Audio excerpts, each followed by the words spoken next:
What is going on, guys? Welcome back to another video. We have patch 16.2 finally here. Strange Matter Studios just released this. It's going to be focused on bug fixes and balancing. So let's get into this. General optimization. With this patch, we have taken another step towards optimizing faults with a memory and map pass. As always, we will continue to take feedback regarding player experience and work to improve the feel for all players as needed. See, skins. We have built the foundation for implementing skins with their own VFX and SFX. I guess that's pretty cool. I'm just worried about actual game mechanics right now and heroes, not really VFX and SFX for skins. But it's cool that they're doing that. Alright, game mechanics. Low health camera effect. Reduce the low health camera effect so that it takes up less of the screen based on player feedback. I guess a lot of people have been complaining that when they get low health, it affects a lot of their camera. I really did not care about that much. It was fine for me, but if they got enough complaints, then it's a step in the right direction. Damage taken indicator.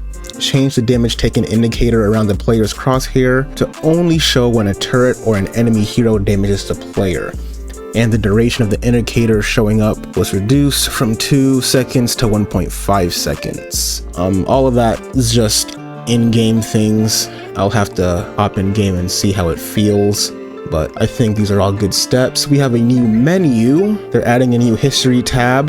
Well, they've added a new history tab. This will, let's see, we have added a new menu tab that will contain the stats of all players in your previous matches. In the future, you'll be able to use this page to view the recorded replays of your game. So that's going to be pretty cool, a replay feature also. But I think this, to even start out, it's really cool. Seeing who was on your team, who was on the enemy team, what items they built, stats of those players, instead of usually having to go to the Fault website and either log in under your account or go to faultmetrics.com. So yeah, it's pretty cool. I like it. The HUD, they added a red buff tip message, and the scoreboard is now sorted by role. Wait, what? Scoreboard is now sorted by role chosen in draft. Okay, got some new items. Looks like they're components to build into bigger items. First one is Sands of Time. Unique active, enter stasis for 2.5 seconds. It's gonna cost 600 gold. And that builds into Nirvana Jewel and Radiant Poise. And we also have Sigil of Fervor. The unique passive is the Crushing Presence, deal 3 to 20 energy damage based on hero level to units around you. So this is basically your downgraded version of Bale and that green smite, Almighty Gale. So that's pretty, I like it. Let's see, bug fixes. Fix an issue causing left mouse button inputs to be interrupted and not go through. If they say that's an issue, then I'm all for it. Aspects Clairvoyant, All-Seeing Eye is now correctly granting 25% ward radius increase. Countess, fix an issue where Countess would get stunned during feast and stay airborne. I don't play Countess, so I have never encountered that bug or issue. But they fixed it, so it's cool. Huang, his E, Power of the Heavens, fix an issue where the ability wouldn't hit tethered targets if they were on the edge of the tether range. That is actually really good. I have played a few Kwang matches or Kwang matches. Usually the combo you want to do is tether them, use your right mouse button or E. The right mouse button will go through because it's an AoE ability, but the E will usually miss. So I usually just stay away from using E after I tether them, but they fixed it, so I guess Kwang is more viable now. Morigesh, fix an issue where Morigesh would keep ghosting after her swarm expired. I don't play Morigesh, so I didn't know that happened, but that would explain why she's like hella slippery, even though she's already slippery. So I guess that's cool. We'll be killing a lot more Morigeshes now. Pharaoh, her passive, fix an issue causing Relentless to apply on-hit effects, and her ult cleaned up the hitbox to allow players to more accurately hit the main arrow. Twin Blast's Rocket Dash, fixed an issue after Twin Blast was stunned. Rocket Dash would always move you forward. I have played Twin Blast, but I don't think I ever noticed that being a bug or a thing. Probably haven't played enough Twin Blast, but it's cool they're fixing all these bugs with the heroes. HUD, back to the HUD, fix an issue where reconnecting caused communication features not to work. This I have had an issue with. Even the whole reconnecting process as a whole Like, I was getting disconnected from games constantly. It's like ridiculous. Also fixed an issue with the ultimate ready indicators being lit before level 6. Map structures, towers, fixed an issue causing the minion counter on towers to reflect all minions under the tower in that lane instead of the specific tower. Did not know that. Also fixed an issue causing towers to continue targeting invulnerable targets. Not quite sure what they mean with that. Jungle fixed Donside Duo lane jungle wall not being traversable. Draft menu fixed an issue in the draft where you couldn't trade for the last 10 seconds. I never came across that because I rarely even trade positions, but that's pretty cool. Fixed an issue causing gold gain sound effects to not properly play. This is good because either sometimes I feel like I don't get the gold and I last hit the minion, other times it feels like I'm getting screwed out of gold. I don't know, but this is pretty cool. I like it. VFX fix an issue causing death VFX to not play. Also fix an issue causing blink items VFX to spawn at the wrong location. That's good too. I haven't used blink that often. I never used blink items. All right, on to the balance section of the patch. The Titan aspect, reactive rejuvenation, base health regeneration per tick reduced from 0.6 to 0.5, and missing health regeneration per tick reduced from 0.5% to 0.4%. Looks like that's a nerf on that aspect, so a lot of offlaners are probably not going to have enough health regen from using Titan. General experience range reduced from 2800 to 2250 units. Now you have to stand closer to the minion wave to gain experience. Onto the heroes.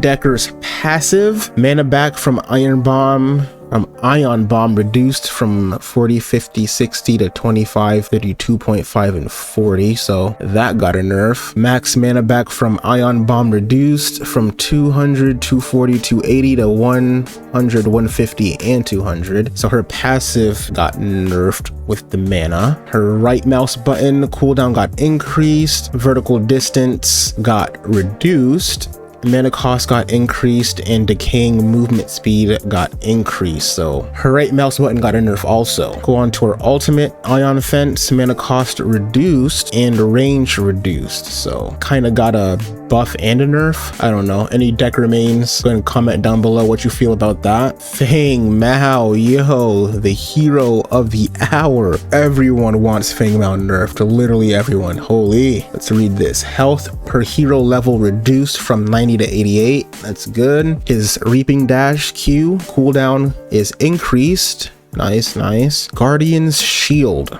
Let's see here. No longer deals damage based on leftover shield after the shield expires. That cuts down on his burst ability. Something new here. Grants 5, 7.5, 10, 12.5, and 15% spell vamp and lifesteal while the shield is still active. Whoa, what is this? What the heck? This sounds like a freaking buff. So they took away that damage from his shield exploding, but they now gave him lifesteal and spell vamp while the shield is still active. I don't know how I feel about that, because I mean the shield alone blocks damage, so I mean, man, don't know how that's gonna work out. We'll try it though in game. Base shield changed from 50, 100, 150, 200, and 250 to 70, 100, 130, 160, and 190. So looks like the shield got a nerf also. And the shield power scaling increased from 85 to 125. What the heck? It's like they slightly nerfed the shield, but they gave the shield a new ability, which is lifesteal and spell vamp, and they increased its power scaling. Yo, I don't know how this is gonna work. We'll see when we hop in game if Feng Mao is still overpowered as he used to be. And Imperial Sentence, his ultimate physical power gained per execute reduced from 5 to 3, 4, and 5. Okay, that's good. I don't know. I don't think he's been nerfed enough. We'll see though. Everybody get in the comments. Let me know how you feel about Feng Mao. This changes. Do you think it helps him? Do you think it hurts him? Do you think enough was done to Feng Mao? That's the real question. Moving on. Greystone. His base armor got reduced and his base armor per hero level got reduced. Okay, he's getting nerf right there. His Q, Fiery Swords, base damage reduced and physical power scaling increased. Okay, and the Champion's Courage, his Shield Bash, looks like his base damage got reduced, power scaling got increased, cooldown changed from 20 to 18, so the cooldown got decreased, so that's a slight buff, and the disarm duration reduced, so the disarm got a nerf. I don't think Greystone was really a make or break type of character, so I don't know how that really affects him that much. I know Kwong really needed some work because he was just so uneventful. Let's see here. Health regen got reduced. Health regen per level got reduced. Mana regen per level increased. Okay. Let's see. His passive healing increased from, okay, so that got, his passive got increased. That's good because playing Kwong, I don't think you really saw the amount of healing you got from the Spell Vamp and Lifesteal. I know I didn't. It was like, does he even have a passive at that point? Hopefully I'll see something noticeable with the buff to his passive. Move on to his Q. Base damage got decreased. Cooldown got increased. Tether duration increased to 2 seconds at all levels. Okay, and mana cost changed. So mana cost got changed from 75 at all levels to now it's increasing. Let's see, that's the damage got nerfed, the cooldown got increased, so that's 2 nerfs to the Q. The tether got increased and decreased. I don't know. That probably overall more negative than positive from his Q. So I'll say overall his Q got nerfed. Moving on to his E. The shredding ability, energy power scaling increased from 60 to 85. Nice. I think that was his most powerful ability anyway, is the E, which also shreds. And the mana cost got reduced. Okay, so his E got a buff along with them fixing enemies being tethered. So I like that. And moving on to his right mouse button, energy power scaling got increased, cooldown increased, mana cost reduced, shield bonus health scaling increased, and shield energy power scaling increased. So it looks like his right mouse button got a buff also. So I think Kwong is now, it's gonna be more viable. I'm gonna try him out, see how he feels. All right, moving on to Morigesh. Her passive, new. Stacks are now capped at a maximum of 10 per targeted unit. I don't know how it worked before. I think it wasn't capped before, since they're now capping it, which I guess is a slight nerf? Maybe? I don't know. Whoever played Morigesh, tell me if that's a nerf or a buff. Moving on to her Q. Base damage reduced from, okay, and cooldown changed from that to 12 at all levels. All right, that got nerfed. Her Q got nerfed. All right, her ultimate, the base damage changed.